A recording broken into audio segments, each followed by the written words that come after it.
Hello दोस्तों, कैसे हैं आप सभी लोग। Very very good morning to all of you. यहाँ पे हम लोग देखेंगे इतिहास में आज पाल वंश को और डिटेल में देखेंगे, बट फोकस करेंगे एमपीपीएससी के अकॉर्डिंग हो चुके वन लाइन अगर आपको पकड़ सके तो वहाँ पे भी मैं आपको बोलूंगा कि थोड़ा पेन कॉपी लेके बैठना, इससे आपको पूरा ना पढ़ना पड़े, सिर्फ आपको नोट्स पढ़ना पड़े, मतलब कि आपने लिखे हैं वो पढ़ना पड़े, ठीक है ना। तो जब बात करते हैं उत्तर भारत में, उत्तर भारत में हर्षवर्धन की अपन ने कल क्या देखा था, कल कश्मीर का राजवंश देखा था, अपन ने कश्मीर देखा था। कश्मीर में कारकोट उत्पन्न और अपन ने लोहार वंश देखा था, ठीक है ना। और उत्तर भारत हम देख चुके पहले ही कि मौर्य काल में यहाँ पे हर्षवर्धन वर्धन वंश के साथ हर्ष मिलता है जो अच्छा शक्तिशाली होता है। और जैसे ही हर्षवर्धन की मृत्यु होती है तो उत्तर भारत में फिर से राजनीतिक एकता का अभाव होता है और क्षेत्रीय शक्ति उदय होता है। जो बंगाल की स्थिति है विशेष रूप से अत्यंत अव्यवस्थित थी। बंगाल में केंद्रीय सत्ता के अभाव के कारण क्या हुआ, राजनीतिक अराजकता उत्पन्न हो गई है। छोटे छोटे सामंत और स्थानीय शासक आपस में संघर्ष करने लगे। इसी राजनीतिक अराजकता की स्थिति को मत्स्य न्याय कहा गया। क्या कहा गया? मत्स्य न्याय। ये पूछा जा सकता है आपसे कि मत्स्य न्याय कहाँ पे शब्द यूज किया गया, किस लिए किया गया है। तो बंगाल में अराजकता की स्थिति को मत्स्य न्याय शब्द का प्रयोग किया गया है। मत्स्य न्याय का अर्थ क्या है? जिस प्रकार बड़ी मछली छोटी मछली को खा जाती है, उसी प्रकार शक्तिशाली व्यक्ति निर्बल व्यक्ति पर अधिकार कर लेता है। बंगाल में व्याप्त इस अराजकता को समाप्त करने के लिए वहां के प्रमुख सामंतों और प्रभावशाली व्यक्तियों ने गोपाल को राजा चुना। गोपाल को, ठीक है ना। इस प्रकार पाल वंश की स्थापना 1750 में हुई। अब पूछ सकता है पाल वंश का संस्थापक कौन था? पाल वंश का संस्थापक गोपाल था। तो क्या गोपाल ने अपने दम पर? तो नहीं, वहां के सामंतों प्रभावशाली व्यक्तियों के दम पर इसकी नियुक्ति हुई थी। गोपाल को राजा के निर्वाचन भारतीय इतिहास की एक महत्वपूर्ण घटना थी, ठीक है ना। अगर अपलोड किया मतलब एआई से लिया गया, छोड़ दो इसको। गोपाल के चयन को बंगाल में की अशांति की समाप्त करने के लिए लोग लोगों द्वारा किया गया था। इसको पूरा जूम आउट कर लूंगा।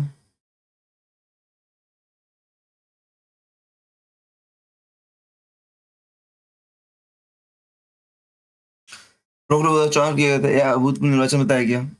पाल शासकों द्वारा 4 शताब्दी तक बंगाल में और बिहार में शासन किया गया। इस बात को आपको याद रखना है। किसी द्वारा? पाल शासकों द्वारा। कहाँ के? बंगाल और बिहार साइड में, ठीक है ना। चलो, चश्मा देखो रखा हुआ, सुबह सुबह से आंखें।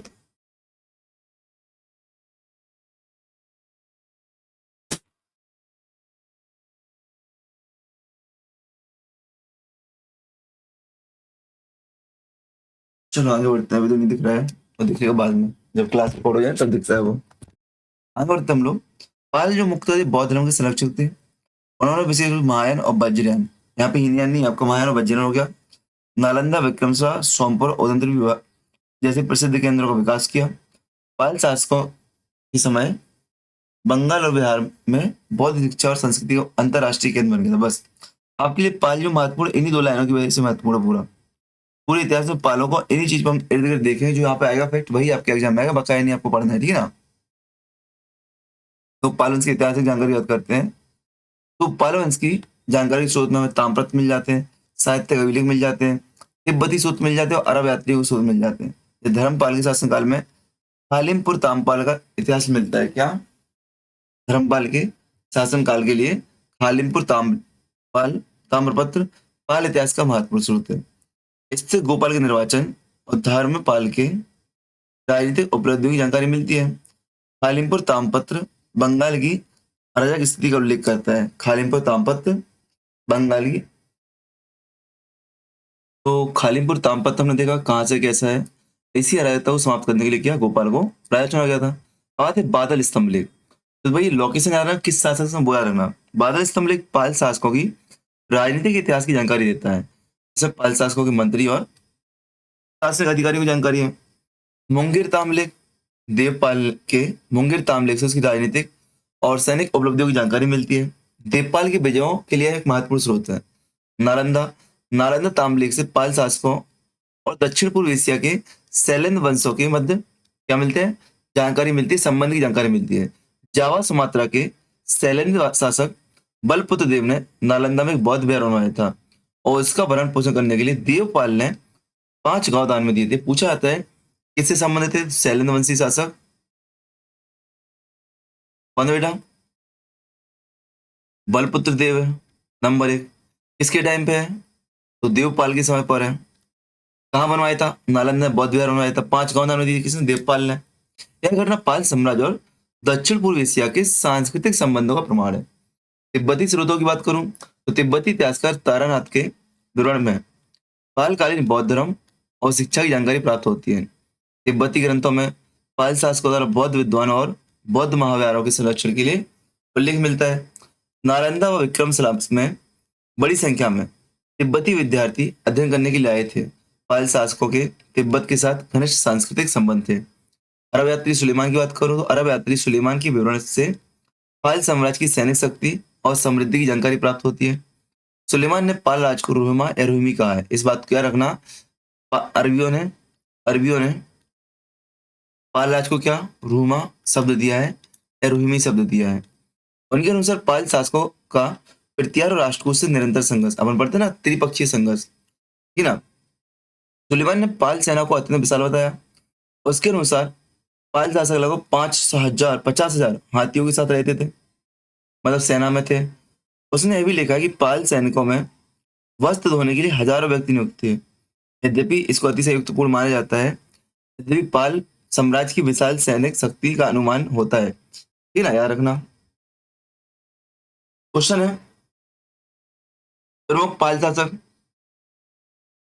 तो प्रमुख पाल शासकों में गोपाल, धर्मपाल, देवपाल, नारायणपाल, महीपाल, नयपाल, विग्रहपाल तृतीय, महिपाल तृतीय, रामपाल, मदनपाल, गोविंदपाल। कुछ करो ना करो, क्रम याद कर लेना आप लोग। तो क्या गोपाल, धर्मपाल, देवपाल, नारायणपाल, महीपाल, नयपाल, विग्रहपाल तृतीय, महिपाल द्वितीय, रामपाल, मदनपाल, गोविंदपाल। अब गोपाल की बात करते हैं। अब देखो, पूरा नहीं पढ़ना, जो महत्वपूर्ण होगा वो पढ़ेंगे। गोपाल आपके लिए ऑलरेडी महत्वपूर्ण है, संस्थापक था, इसलिए महत्वपूर्ण है।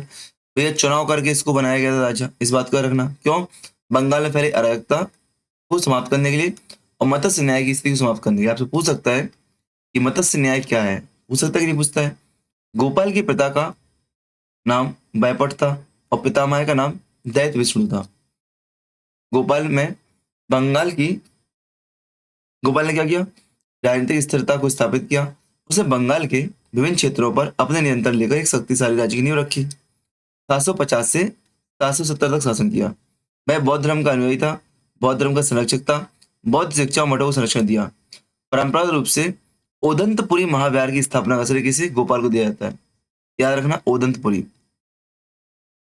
ओदंतपुरी जो महाविहार है आपका, जहाँ पे बौद्ध शिक्षा केंद्र है पश्चिम बंगाल में, किसको श्रेय बेटा? गोपाल महोदय को इसको श्रेय दिया था कि इन अंकल ने इसकी स्थापना कराई थी। उदयपुरी कहाँ पे बेटा? बिहार में। कहाँ पे? बिहार में। मैंने बंगाल बोल दिया ना, बिहार, बिहार में है। नेपाल कालीन बौद्ध शिक्षा का महत्वपूर्ण केंद्र है। गोपाल द्वारा स्थापित राजनीतिक स्थिरता से उसके उत्तराधिकारी धर्मपाल को साम्राज्य विस्तार करने का अवसर मिला। देखते हैं, धर्मपाल की बात करते हैं। तो गोपाल का पुत्र था, 40 वर्षों तक शासन किया, क्षेत्रीय शक्ति से उभर कर उत्तर भारत का साम्राज्यवादी शक्ति बना दिया।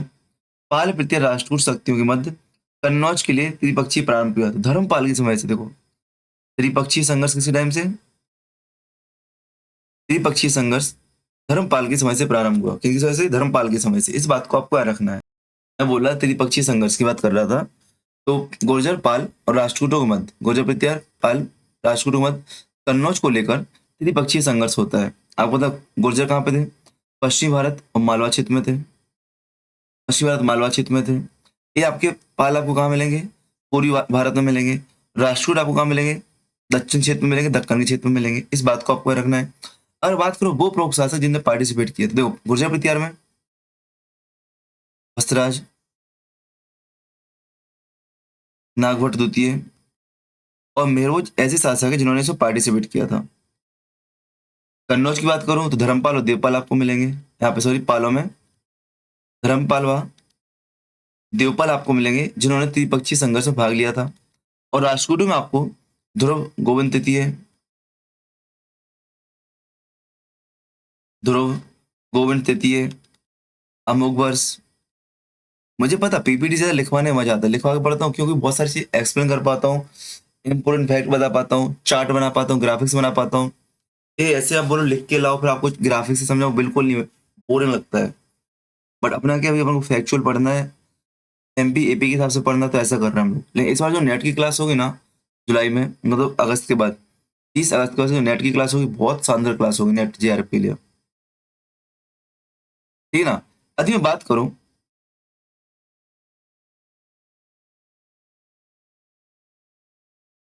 आपको पता है, यदि बात करो संघर्ष की बात करो तो गुर्जर प्रत्यय अंततः विजय होते हैं। गुर्जर प्रत्यय क्या होते हैं? विजय होते हैं, जीत जाते हैं। इस बात को आपको रखना है। और नागभट्ट द्वितीय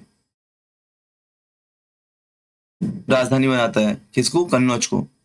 धर्मपाल देवपाल ने कई बार कन्नौज पर क्या किया?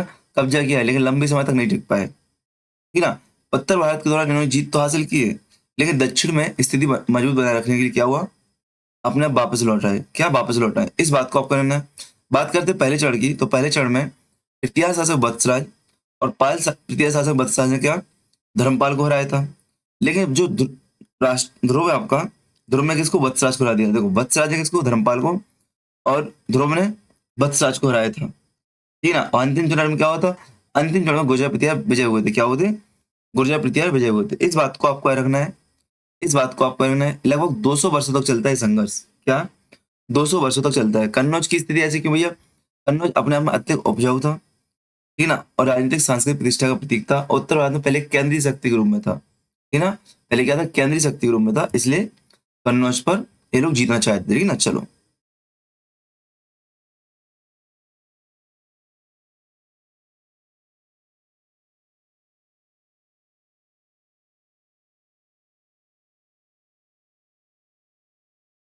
अगर हम लोग कंटिन्यू करते हैं, तो त्रिपक्षीय संघर्ष मैंने बता ही दिया भैया। ये हर्षवर्धन के पश्चात कन्नौज की स्थिति, कन्नौज भारत का कन्नौज भारत की राजनीतिक स्थिति का प्रमुख केंद्र बन गया था। कन्नौज पर अधिकार करने के लिए शासक स्वयं को उत्तर भारत का सर्वोच्च शासक सिद्ध कर सकता था। कन्नौज का क्षेत्र ऊपरी गंगा घाटी में था। यह क्षेत्र कृषि और व्यापार की दृष्टि से समृद्ध था। पाल, पृथ्वी और राष्ट्रकूट कन्नौज पर अधिकार करना चाहते थे। त्रिपक्षीय संघर्ष होता है। पाल, गुर्जर प्रत्यय और राष्ट्रकूट भाग ले रहे थे, ठीक है ना। धर्मपाल और वत्सराज, तो धर्मपाल का प्रथम प्रमुख संघर्ष गुर्जर प्रत्यय था, तो वत्सराज से हुआ। अब वही चीज आपको बता रहा हूँ। वत्सराज ने धर्मपाल को पराजित किया। इसके पश्चात वत्सराज ने कन्नौज पर अपना प्रभुत्व जमाया। लेकिन राष्ट्रकूट ने क्या किया? जिनका नाम ध्रुव धारावस, राष्ट्रकूट शासक ध्रुव धारावस ने उत्तर भारत पर आक्रमण किया और वत्सराज को पराजित किया। वत्सराज को राजस्थान भागना पड़ा। इसके पश्चात ध्रुव ने धर्मपाल को पराजित किया। इस प्रकार राष्ट्रकूट शासक ध्रुवपाल ने पाल और पृथ्वी दोनों शक्तियों को पराजित किया, किंतु ध्रुव अपनी स्थिति के लिए दक्षिण लौट आया था। कन्नौज पर स्थायी अधिकार प्रयास नहीं कर पाया। धर्मपाल वापस आता है। राष्ट्रकूट शासक जब ध्रुव वापस लौट जाता है, तो धर्मपाल वापस आता है, अपनी संगठन को संगठित करता है। उसने कन्नौज की राजनीति में हस्तक्षेप किया। कन्नौज के शासक इंदिरायुद्ध को हटाकर धर्मपाल ने चक्रायुद्ध को गद्दी पर बैठाया। चक्रायुद्ध धर्मपाल के अधीन शासक के रूप में काम कर रहा था। इस वजह के पश्चात धर्मपाल ने कन्नौज में एक विशाल दरबार का आयोजन किया था। इस दरबार में उत्तर भारत के अनेक शासकों ने भाग लिया था। कालिमपुर तामपत से इसके हमें क्या मिलते हैं? उल्लेख मिलते हैं कि भोज, मत्स्य, मर्द, कुरु, यदु, यवन, अवंती, गंधार आदि क्षेत्र के शासक इसमें सम्मिलित हुए थे। इससे धर्मपाल की राजनीतिक प्रतिष्ठा बढ़ती चलती है। धर्मपाल ने उत्तरापद स्वामी की उपाधि धारण की थी, अर्थात वह उत्तर का भारत का स्वामी माना गया था। स्रोतों में धर्मपाल द्वारा चक्रायुद्ध को कन्नौज का सिंहासन बिठाने, उसके बाद विशाल दरबार आयोजित करने का उल्लेख मिलता है। ये आपकी सामान्य जानकारी थी, जो हम लोग पहले शॉर्ट में देख चुके हैं, ठीक है ना। बात करते हैं धर्मपाल की, तो धर्मपाल की बढ़ती शक्ति से गुर्जर प्रतिहार नागवर द्वितीय चिंतित हुआ था। नागवर द्वितीय ने कन्नौज पर आक्रमण किया, चक्ररथ को पराजित किया। इसके पश्चात नागवर द्वितीय ने धर्मपाल को पराजित किया। धर्मपाल को मुंगेर से पीछे हटना पड़ गया। ये वही चल रहा है आपका तृतीय, जो पाल प्रतिहार त्रिपक्षीय संघर्ष वही चल रहा है। इस विजय के बाद नागवर द्वितीय की शक्ति बढ़ जाती है, किंतु पुनः राष्ट्रकूट शक्ति उत्तर भारतीय राजनीति में हस्तक्षेप करती है, और अब गोविंद तृतीय आते हैं, उत्तर भारत पर हमला करते हैं और नागभट्ट द्वितीय को हरा देते हैं। धर्मपाल चक्रायुध ने भी गोविंद तृतीय की अधीनता स्वीकार की। गोविंद तृतीय वापस दक्षिण लौट गए। इसके पश्चात धर्मपाल को पुनः शक्ति उत्थान करने का अवसर मिला। इस प्रकार धर्मपाल त्रिपक्षीय संघर्ष का प्रमुख शासक रहा। धर्मपाल की उपाधियों की बात करूं, तो परमेश्वर, परम भट्टारक, महाराज, उत्तर पथ स्वामिन, और उसको अभिलेखों परम सौगात। पूछा कि परम सौगात किसकी उपाधि है? तो परम सौगात धर्मपाल की उपाधि। किसकी बेटा? धर्मपाल अंकल की उपाधि है। परम सौगात का अर्थ क्या होता है? बौद्ध धर्म का परम अनुयायी। क्या? बौद्ध धर्म का परम अनुयायी। धर्मपाल और शिक्षा की बात करूं, धर्मपाल ने विक्रमशिला महाविहार की स्थापना की थी। मैं पूछूंगा ओदंतपुरी ओदंतपुरी महाविहार की स्थापना किसने की थी बेटा? तो ओदंतपुरी महाविहार की स्थापना आपके गोपाल ने की थी। और आपके विक्रमशिला की स्थापना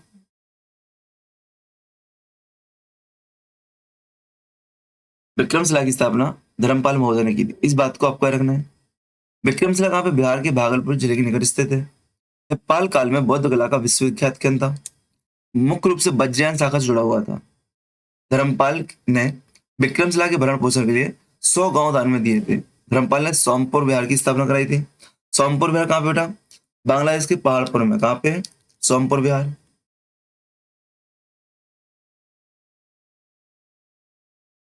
कहाँ पे बेटा? तो सोमपुर बिहार आपका कहाँ पे?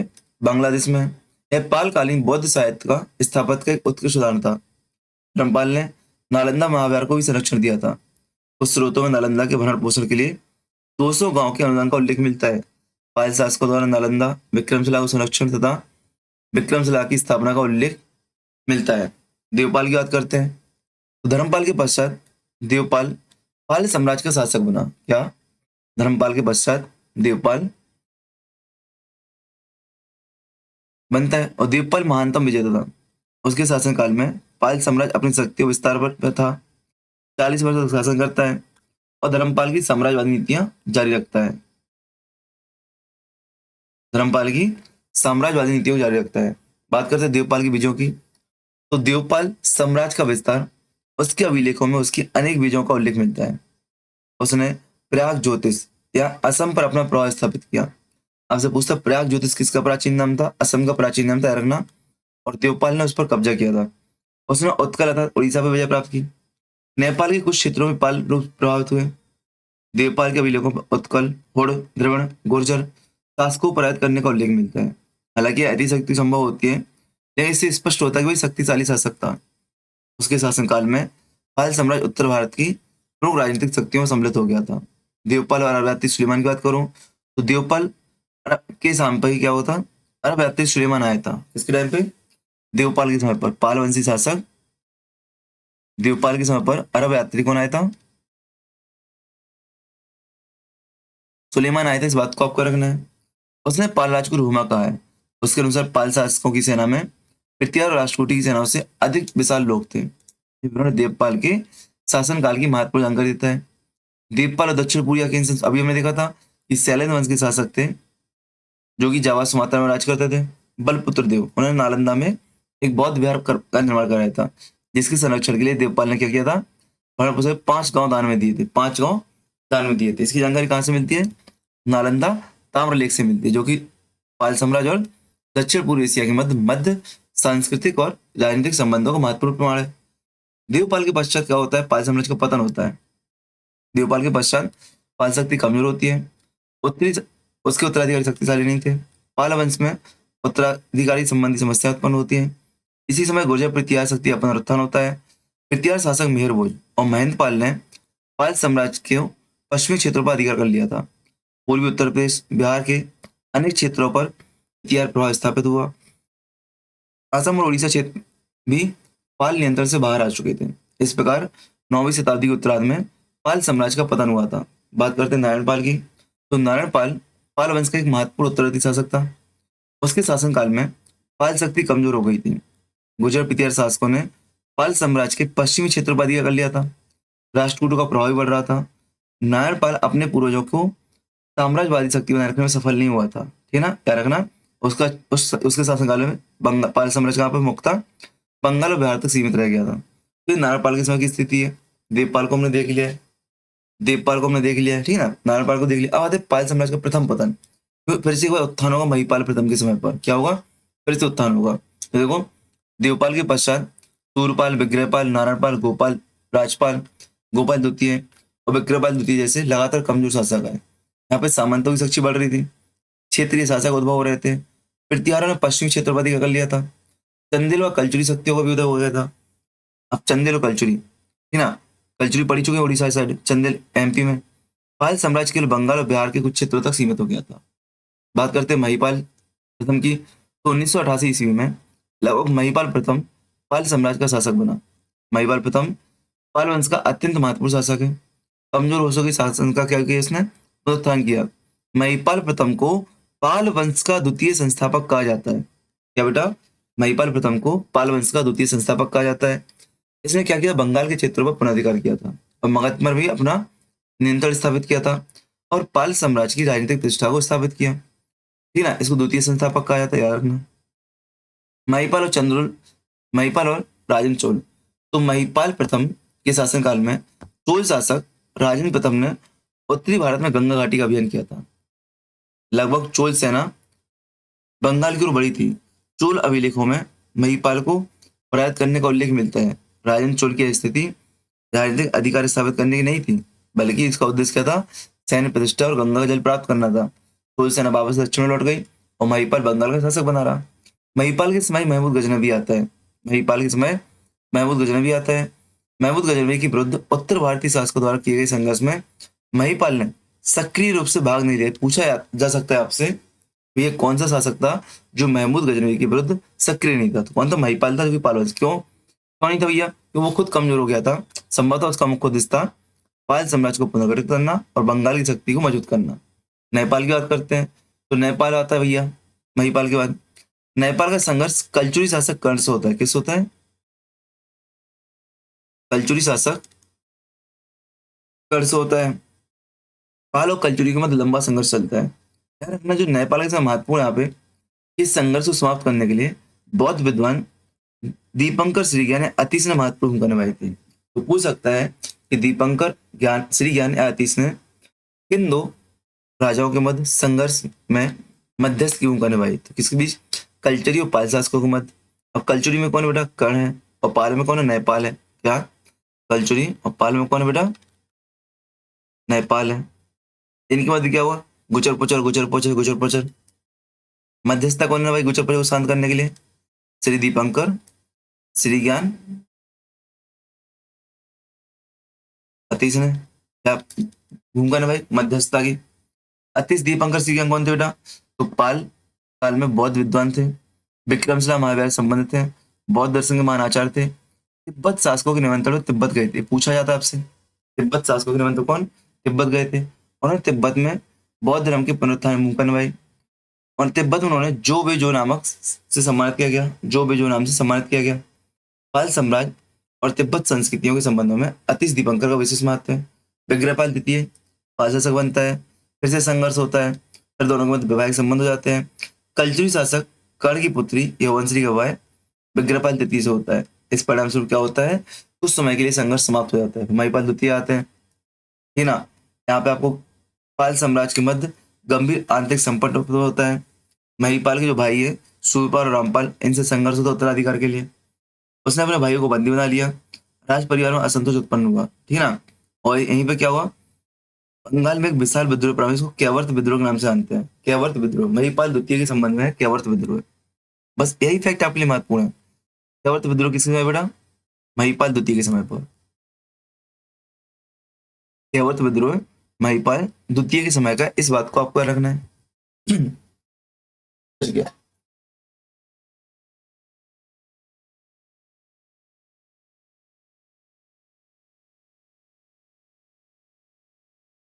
बात करूं तो कैवर्त विद्रोह का लिखा हुआ है कि कैवर्त विद्रोह पाल इतिहास की महत्वपूर्ण घटना थी। कैवर्त संभवतः मछुआरे, नाविक और कृषक समुदाय से संबंधित थे। उत्तरी बंगाल में बरेंद्र क्षेत्र में कैवर्तों का प्रभाव था। कहाँ पे? बरेंद्र क्षेत्र में। कौन थे? मछुआरे थे, नाविक थे, कृषक समुदाय थे। कैवर्त नेता दिव्या दिव्यक ने महिपाल द्वितीय के विरुद्ध विद्रोह किया था। महिपाल द्वितीय विद्रोह दबाने में असफल रहा था और युद्ध में मारा गया था। दिव्य ने वरेंद्र क्षेत्र पर अधिकार कर लिया। इसके पश्चात दिव्य का भाई रुद्रक या रुद्रोक शासक बनता है। उसके बाद उसका पुत्र भीम कैवर्तों का नेता बनता है। याद रखना, इस बार पाल साम्राज्य अपने मूल क्षेत्र से नियंत्रण खो देते हैं। आते रामपाल। रामपाल एक महान शासक था, अंतिम था, मतलब अंतिम महान शासक था। भाई विग्रहपाल द्वितीय का पुत्र और महिपाल द्वितीय का भाई था। ठीक है, आपको याद है महिपाल द्वितीय ने रामपाल को बंदी बनाया था। बंदी के निकलने में सफल हुआ और अपनी शक्ति पुनर्स्थापित की। रामपाल के समय कैवर्त विद्रोह देखो, रामपाल ने क्या किया? कैवर्तों का दमन किया। विभिन्न सामंतों और क्षेत्रीय शासकों की सहायता प्राप्त की। विशाल सेना बनाई। भीम के विरुद्ध अभियान चलाया। भीम को पराजित किया। भीम कौन था? कैवर्तों का राजा था। रामपाल ने वरण क्षेत्र पर पुनराधिकार किया और पुनः पाल शासकों के नियंत्रण में आ गया भारत। आते रामचरित। रामचरित और कैवर्त विद्रोह की जानकारी अपनों स्रोत क्या बेटा? संध्या का नंदी द्वारा रामचरित है। ठीक है, रामचरित क्या है? रामचरित क्या है? रामपाल के समय हुए केवट विद्रोह की जानकारी मिलती है। तो आपसे पूछ सकता है कि रामचरित किसकी रचना है? संध्या का नंदी की है। रामचरित में किस विद्रोह की जानकारी मिलती है? केवट विद्रोह की मिलती है। किसकी मिलती है? केवट विद्रोह की जानकारी मिलती है। रामचरित किस भाषा में? संस्कृत भाषा में लिखा गया है। द्वयार्थक काव्य है। एक और रामायण की रामकथा है, दूसरी पाल शासक रामपाल की उपलब्धि को वर्णन है। रामचरित में केवट विद्रोह और रामपाल की राजनीतिक उपलब्धियों का विस्तृत जानकारी मिलती है। रामपाल की अन्य उपलब्धि की बात करूं तो शक्ति को स्थापित किया, असम उड़ीसा की राजनीति में हस्तक्षेप किया, पाल साम्राज्यों की सीमा को मजबूत किया, उसने एक नवीन नगर रामावती बनवाया, रामावती को अपनी राजधानी बनाया। रामपाल ने शिक्षा धर्म का संरक्षक था। पाल वंश का अंतिम महान शासक माना जाता है। अब उसके बाद फिर पतन होता है, कमजोर शासक आएंगे आपके, कुमारपाल, गोपाल द्वितीय, मदन पाल। ठीक है ना? बंगाल में इसके बाद क्या होता है? सेन वंश का उदय होता है। सेन शासक विजय सेन और बल्लाल सेन ने क्या किया? पाल क्षेत्र पर अधिकार किया। बिहार में गैरवाल शक्ति मिलेगी जो कि क्षेत्रीय सामंत थे आपके। ठीक है, इस पर देखें 12वीं शताब्दी आते आते तक पाल शासक नष्ट हो जाता है। आगे बंगाल की क्या, बंगाल में सैन्य वंश दिखेगा। ठीक है ना? तो पाल वंश की प्रशासन की बात करते हैं तो ये राजा क्या उपाधियां लेते? परमेश्वर, परम भट्टा, महाराधिराज। राजा प्रशासन, सेना और न्याय का सर्वोच्च अधिकारी था। जो आपको मौर्योत्तर काल में गुप्तोत्तर काल में चल रहा वही प्रक्रिया में मिलेगी। भाई बड़ी भुक्ति हो गई, भुक्ति के अधिकारी उपयुक्त कहते थे। भुक्ति को विषय में विषयपति, विषय के नीचे मंडल होते थे और गांव सबसे छोटी इकाई थी। पालकालीन अधिकारियों की बात करूं तो महासंधि विग्रह, युद्ध और संधि संबंधी अधिकारी। अच्छा, एक का नाम बताओ कौन था? एक व्यक्ति जो महासंधि विग्रह के रूप में काम करता है, कौन था? श्री दीपंकर श्रीज्ञान, दीपंकर श्रीज्ञान या अतीश। इन्होंने क्या किया था? मध्यस्थ की भूमिका निभाई थी संधि विग्रह की। महादंड नायक, उच्च सेना और न्याय अधिकारी। महाप्रातिहार, राज दरबार। अभी पूछा गया महाप्रातिहार, राजमहल और दरबार संबंध अधिकारी। राजस्थानी, राजा प्रतिनिधि। औपचारिक भुक्ति का अधिकारी। विषयपति, विषय का अधिकारी। 10 ग्राम में 10 ग्रामों का अधिकारी। ग्रामपति, ग्राम का प्रमुख। ये आपका रखना है। पाल काल में सामंत व्यवस्था की बात करूं तो पाल काल में सामंती व्यवस्था का विकास हुआ था।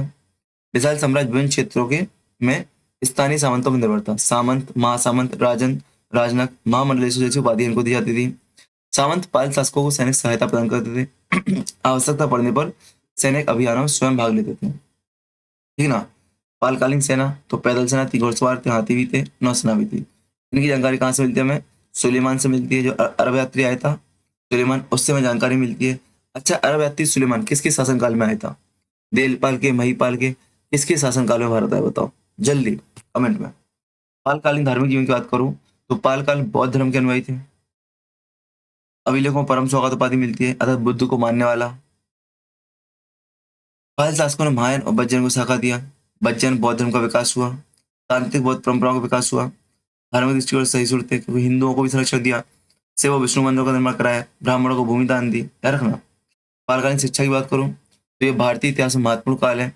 बहुत सारे बिहार बनवाए बंगाल में और आपके कहाँ पे? बिहार में। नालंदा महाविहार किसने बनवाया? विक्रमशिला, उदंतपुरी, सोमपुर। बताओ विक्रमशिला किसका है? सोमपुरी किसका है? उदंतपुरी किसका है? उदंतपुरी गोपाल का था। फिर देवपाल के आगे आपके जगदल महाविहार, जगदल महाविहार हो गया। बताओ किसका है? जल्दी बताओ। चीन, तिब्बत, नेपाल, श्रीलंका, दक्षिण पूर्व एशिया से अनेक विद्यार्थी यहाँ पे आए थे। विक्रमशिला की बात करते हो, वहाँ पे लिखा है पूरी डिटेल में, एक एक पॉइंट डिटेल में लिखा हुआ है। ठीक है ना? विक्रमशिला की बात करते हैं, स्थापना धर्मपाल ने करवाई थी, भागलपुर जिले में। पालकालीन शिक्षा का महत्वपूर्ण केंद्र है। यह वज्रयान के लिए जाना जाता है। फिर इसके लिए परीक्षा ली जाती थी विक्रमशिला में। प्रवेश द्वार पर विद्वान आचार्य अंकित नियुक्त होते थे। इनको द्वार पंडित कहा जाता है। कहानी पूछी गई, कहानी किसके बारे में? ठीक है, विक्रमशिला के प्रमुख विद्वान दीपंकर श्री ज्ञानातीश, रत्नाकर शांति, ज्ञान श्री मिश्र, नरूप आदि प्रमुख थे। नालंदा में कौन से भैया? नालंदा का विश्व उदार संरक्षण था। धर्मपाल देवपाल ने इसको भूमि दी थी। ठीक है ना? अंतरराष्ट्रीय बौद्ध केंद्र था। नालंदा में होता है एक बौद्ध विहार बनवाया था सेलम वंश के शासक बलपुत्र ने देवपाल के समय पर। पाल साहित्य की बात करें तो पाल साहित्य में आपको बहुत सारे विद्वान मिलेंगे आपको। अतिश दीपंकर, शांति रक्षित, संध्या का नंदी, हरिबद्ध, जिमुतवान, चक्र पाणित आपको मिलेंगे। संध्या का नंदी ने रामचरित लिखी है, याद रखना। चक्र पाणित ने आयुर्वेद का ग्रंथ लिखा है, चिकित्सा संग्रह या चक्रदत्त। पालकालीन कला की बात करूं तो पाल कला शैली विकसित हुई थी जो कि बिहार बंगाल में देखने को मिलेगी। बौद्ध धर्म का विशेष प्रभाव था। काले बेसाल्ट पत्थरों को काटकर मूर्ति बनाई जाती थी बुद्ध और बोधिसत्वों की, याद रखना। मूर्तियों को चिकना और चमकदार बनाया जाता था और सूक्ष्म अलंकरण और सुंदर आकृतियां बनाई जाती थी। धीमान और बितपाल की बात करूं तो तिब्बती परंपरा के अनुसार पाल कला में प्रसिद्ध कलाकार धीमान और बितपाल थे। कौन? धीमान और बितपाल थे। दोनों पिता पुत्र थे। कला शैली के विकास में महत्वपूर्ण बने भाई, ठीक है ना। नेपाल और तिब्बती कला पर भी पाल कला का प्रभाव पड़ता है। पालकानी चित्रकला की बात करूं तो बौद्ध ग्रंथों की पांडुलिपि में लघु चित्र बनाए गए। बुद्ध, बोधिसत्व और बोधि देवताओं को बनाए गए। बोधि, बुद्ध, देवी देवताओं को बनाए गए। पाल स्थापत्य में आप देख सकते हो सोमपुर विहार, विक्रमशिला, उदंतपुरी, नालंदा, जगदल। सोमपुर विहार की बात करते हैं अपन लोग तो किसने? धर्मपाल ने बनवाया था। बांग्लादेश के पहाड़पुर में पालकालीन बौद्ध साहित्य का उत्कृष्ट उदाहरण है। विशाल चतुर्भुज परिसर इसका, है ना। इसके मध्य एक विशाल मंदिर भी है। चारों भिक्षुओं के निवास के कक्ष बनाए गए हैं। सोमपुर महाविहार का स्थापत्य दक्षिण पूर्व एशिया की वास्तुकला से प्रभावी माना जाता है, प्रभावशाली माना जाता है। पाल साम्राज्य तिब्बत की बात करते हैं तो दोनों में घनिष्ठ संबंध थे। बौद्ध विद्वान शांति रक्षित तिब्बत गए थे। उन्होंने तिब्बत में बौद्ध धर्म का प्रचार किया था। अतीश दीपंकर सिग्यान भी तिब्बत गए थे। वहां के राजाओं ने इनको बुलाया था, क्या रखना, और इनको जो की उपाधि से वहां पर सम्मानित किया गया था। दक्षिण पूर्व एशिया देखो तो दक्षिण पूर्व एशिया से घनिष्ठ संबंध थे। आपको सेलन वंश के शासक जावा के जो शासक है बलदेव पुत्र आपको दिख रहे हैं यहाँ पे, ठीक है ना। बौद्ध धर्म के अनुयायी थे। बलदेव पुत्र ने क्या किया था? नालंदा बौद्ध धर्म बनवाया था। अब देखो जो महत्वपूर्ण फैक्ट है पीएससी के हिसाब से वो आपका 4 से 5 बार रिपीट हो गया है। अब तो बलदेव पुत्र का नाम रिपीट नहीं हुआ, हो गया ना। तो भले ही इसमें मैं तो डिटेल में रख दिया इस बार यूनिट 4 में। डिटेल में कंटेंट इसलिए रखा कि एक बहुत क्षेत्रीय शासक है जिनका आप बहुत कम पढ़ते हो, लेकिन जब इंटरव्यू आता है ना यहाँ से भर के पूछते हैं लोग, हम लताड़े जाते हैं। हम क्या तो लताड़े जाते हैं कि नहीं।